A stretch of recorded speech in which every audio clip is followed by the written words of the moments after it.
You know what a beard is? A beard is a guy that when he walks into Las Vegas, he has to wear a fancy hat. He has to put on a beard. He has to cover himself up under the illusion that the eye in the sky, the camera, is worried about who he is because he wagers too much money on the games. Let me tell you something. I don't have one child, I have two. And I read bedtime stories to them every night of the week. And if you want me to read you a fairy tale, call me up and I'll be glad to read you a fairy tale over the phone or in person when I'm in Sin City next week at the Westgate at the Las Vegas Super Hilton contest, meeting my Inner Circle Club members in Sin City. If you want the truth is it takes millions upon millions of dollars to move a line. And they don't care whether you walk in completely shaven, no glasses, no beard, no hat, and they don't care if you walk to the window with 5 million, 10 million, or more, because they know that 90% of the public used to bet like Mr. Smith. Now, I got Mr. Smith on FaceTime. You've listened to him last year on all my videos. He is one of my sharpest clients now, but he didn't start out that way. I think at one time, you were down to your last little limit on your credit card. Is that correct? That's correct. So let me ask you, let's give them the background. What was the original deal? I mean, you were originally just like every other guy. You just wanted to bet for betting's sake, correct? Exactly, yeah. I mainly bet baseball and, weekend football games when I was at home drinking a beer. And what was your, and I know you love betting baseball, right? Right. And what was your method of handicapping baseball? Probably, I played baseball from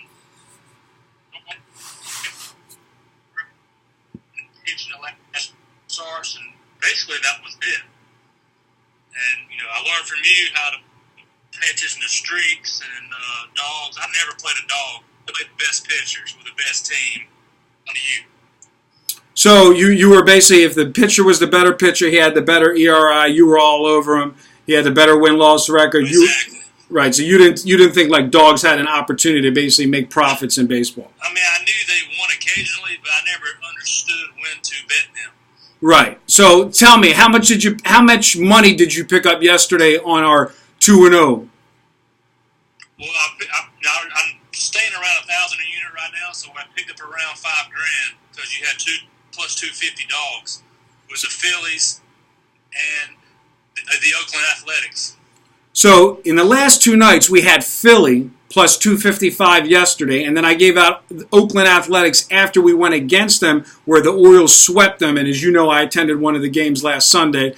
They flew back home, and I actually gave that paid selection out absolutely free to all of the radio callers at sportsbookradio.com. And I know you listen in because you don't live in Las Vegas, and you listen to the archives at sportsbookradio.com each week, where I do give out a complimentary selection. And I don't think you have a problem with me giving out a paid selection complimentary, a 1-unit release for free to these guys, do you? No, and it baffled me that you even picked that game. Oakland cannot hit lefties. Clayton Kershaw is so dominant, but Oakland still won.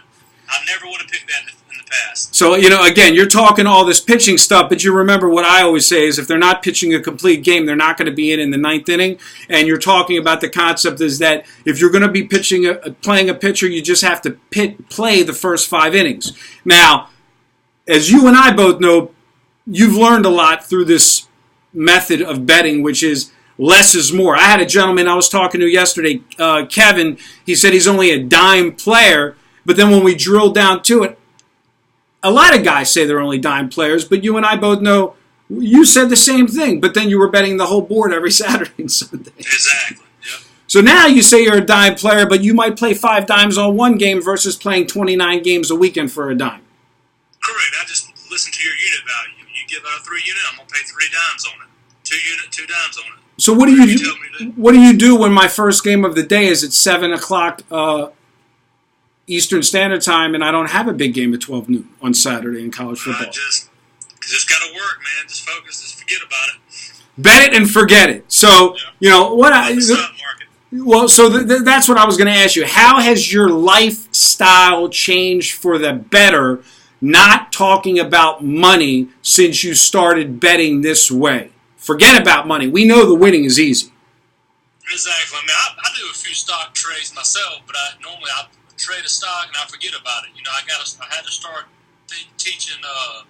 Treating the gambling the same way. I bet it, forget about it, and enjoy the rest of my day and check tomorrow instead of one. And you weren't doing that before? No. I bet 12 o'clock games, 3:30 games, 6 o'clock games, all Saturday. And what about that late night Hawaiian game? The late night bailout blowout, trying to get my money back. The bailout blowout. And so, you know, I wanted people to hear, you know, a real guy. Well, I'll call you the Southern gentleman, because, look, the bottom line is, especially with international soccer, which now you'll play, you basically don't care what I give you. I mean, you will play, you'll play women's soccer. You just don't have an opinion anymore. And you don't call me asking, what do you have? Is there going to be a Monday Night Football game? There's 2 NFL games tonight. Hey, Mike, what are the lines on tonight's doubleheader? Where do they open? Where are they at right now off the key numbers? We got the Skins playing at home, laying 2.5. Right. And then we got the Browns playing the Bills at home, laying 2.5. And what are the totals right now? The totals are exactly even for both games, 39.5. And what did they open up at? At 40.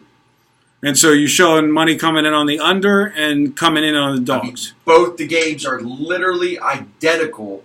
The only difference is the weather, because, you know, we're here in Baltimore, right down the Beltway. The Skins are going to be playing in pretty much thunderous conditions versus the Browns. It should be a clear night. And so tell me, Mike, since you're the one fielding most of these calls, and I know you've met Mr. Smith here in person and entertained him at the Washington National game. You've entertained him at actually a Washington Capitol game as well. You liked it. That's right. Your brother works up here in the government. And the bottom line is, you know, here's the bottom line. The bottom line is this, Mr. Smith. You've changed the way you play. I got Mike over here. He talks to these guys. And I think you were one of the guys, just like you. I think when you originally called in, you got him on the phone. He originally took your call. And, you know, I think you see Mr. Smith's come a long way, huh? That a long way doesn't really put it into words. It's about, like he said, it bet it and forget it is the motto that we put into action. But it's the fact that his discipline has turned him into being a successful trader rather than just being having a hobby in the past. Right. So what is your feel right now early in this preseason? Are these guys just interested in winning, or are they more still back to their old ways, waiting for college football, waiting for regular season, not really interested in hitting a 250 dog yesterday, hitting a 250 dog the day before? What's your feel talking to these guys? Well, NFL preseason, they don't believe there's value in NFL preseason. And MLB, right now, the teams that are really streaking, the good teams are really pulling out ahead. It's much easier to make money toward the end of the season going into that last stretch of September than it is throughout the entire summer. So now that we're 14 days away from college football, we have preseason starting week 2 tonight, and pretty much the majority of the abundance of the MLB schedule, the guys are rolling right now. I mean, we're on a hot streak. We've been doing extremely well. So let me ask you, Mr. Smith. You will be flying out and meeting me next Friday. Thursday. You're coming out a day earlier so you can make bets that I don't see without me, and I won't make fun of you. I understand. You can be honest. You can be. He said exactly. So, look, you get 1 day a year you can make some wagers that I won't know about. My question to you is this. Last year you placed pretty high. We're not going to use the name that you used, but you there was a shot there for a while. You were in the run, and you almost had a shot at making $800,000, huh? Yeah, I was in the top 20 for about 6 weeks ago, then I kind of fell off. So what is, as a those selections, we made a deal, that's your money you put up for fun, that has nothing to do with My NFL Information. My NFL Information is Game Day. The name that I come under with My NFL Syndicate, is private, and I put it on Wednesday. We know the big NFL games that I bet are going to be the ones that I bet on game day. They could be opposite the games that we put in early in the week for this Las Vegas Super Contest. And obviously, because you're one of my Inner Circle Club members, you're personal friends with Brian Blessing now. You're personal friends with Kenny White. You rub shoulders with Tony Miller at the Golden Nugget. I mean, you are in deep, and we know my sources run deep. I mean, you're in about as deep as you can get with some of the red carpet players in Las Vegas as a Inner Circle Club member. What is your perception of winning this contest? Is it, hey, put up the money and it's just fun, or do you really think that the guy that actually wins that is talented, or do you think he's lucky in the end? I have an opinion. I'm wondering, you as a client of mine, what your opinion is. The guys that won it last year, there was 5 guys. They all picked one game. I mean, anybody can luck up and have a good season. I think they picked over 75%, and that's unheard of. That's not going to happen again this year. And my problem was I tend to fade the public. But the only way to win is to figure out when to bet with the public and when to bet against them. So it's kind of tough to do that all season long. Yeah, because there's going to always be a stretch where the public wins and the bookmakers cry and say they're getting killed. But we know that that's a bunch of BS. At some point, everything reverts back to the mean. Then the bookmakers say, "Oh man, look, all the dogs win." Because look, in the end of the day, the bookmakers are always going to win because, like any intelligent bookmaker will tell you, even when a gambler wins, he doesn't stop betting long enough to enjoy the win. He blows it back, which is why guys like me are in business more for teaching guys like you the money management to know when to hold them, when to fold them, and, you know, like in the song, when to walk away, when to run. I mean, the bottom line is you can go 8-2 and lose money. So, you know, like I said, you go out there for fun. We're going to have fun. We're going to meet. We'll pony up our money at the Westgate. Hey, I hope you do win $800,000 this year. I do it. I expect to throw the money to the wind. I enjoy watching these guys. But in the end of the day, when I see a line move 30 minutes before game time, there were several times where we pounded a game against one of our selections that we had. I mean, you just have to go with the money you're pounding at the move. It has nothing to do with what you've already played on an early move in the contest. Exactly. You got to put those games in on Friday. Right. And you can't worry about it on Sunday at 12:30 Eastern Standard Time. Exactly. So thanks for coming on. Appreciate you taking your time. I look forward to seeing you, having a nice big steak dinner. And I got good news for you, Mr. Smith. What's that? The dinner we're having, Mike's treated. All right. I'll talk to you soon, buddy. I'll see you next week. Bye-bye.